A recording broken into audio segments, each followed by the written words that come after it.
Hello, I'm Jimmy Sullivan, Rutherford County Director of Schools, here to provide an important update. About 14 months ago, we embarked upon a journey to make sure that we were using our schools and our resources in the best way for our students. This involved looking at the zoning maps for our county. We know that rezoning is not anything we ever want to do. In a perfect world, we would never have to rezone any student, and as a parent of 2 students in this district, I completely empathize with our parents and just the disruption that this has the ability to cause. However, we've tried to go about this in a new way so that we can look out into the future years of zoning changes so that parents and students have an opportunity to look at the way that their future school zones will be constructed. Just as a quick review over the things we've done over the last 14 months. We contract with a company, RSP, that specializes in enrollment, school zones, and development of school building capacities to help us along this journey. The first thing that we looked at was enrollment, to see where are our trends over the last decade and where are projections moving forward over the next 5 years.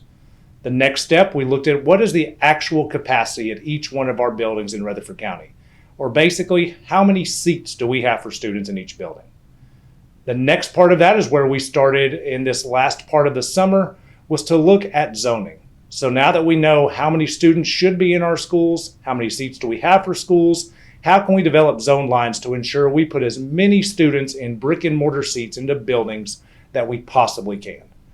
We started this zoning with 1 and 2, a concept 1, concept 2, released to the public in September. We had several zoning, 3 public input meetings. We had a survey for parents to fill out, and then over the last month, RSP and our staff have worked together to take some of that input and develop a new final recommended zoning map. So that's where we are today. On our Rutherford County website, and then at our upcoming board meetings, you'll have a chance to view the final recommended zoning maps. Just to put it frankly, we weren't able to accommodate every single request.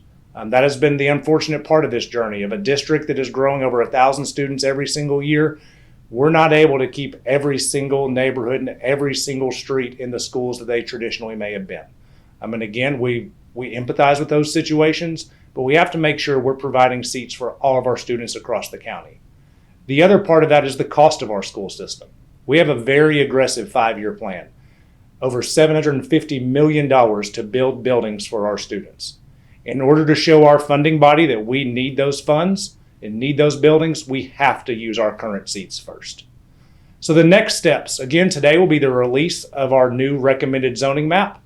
We will have a presentation at our upcoming Rutherford County Board work session on Tuesday, November 7th. There'll be other topics for discussion on that day, but zoning will be the largest part of the agenda. That meeting starts at 5:30 at the Rutherford County Board of Education. Following that work session, our board will have their regularly scheduled board meeting on November 9th. As part of every one of our normal board meetings, public input is allowed for up to 30 minutes for public to have comments during those sessions. It's not part of the work session, but it is part of the meeting. If you're interested in submitting comments, please contact our central office, or you can look on our website where we'll have it linked for you to be able to submit that you would like to speak at a board meeting. The board won't have a lot of discussion on November 9th because that is going to be the main portion of the agenda on the 7th, but they will still discuss it. We then have a special called board meeting on November 14th at 5:30 at our Rutherford County Board of Education office to have a final recommended vote on our upcoming zoning plans. Just as a reminder of when this goes into effect, again, this is new the way that we're doing it.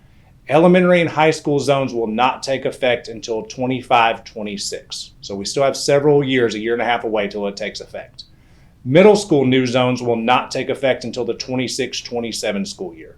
So all of our parents, all of our students know that this is still about a year and a half away. We do have one small section around Roy Waldron, Laverne, John Coleman that may go into effect next year. But by and large, the large majority of our students may not even be impacted by this rezoning because they will be finished with the grade band that they're currently in by the time it goes into effect.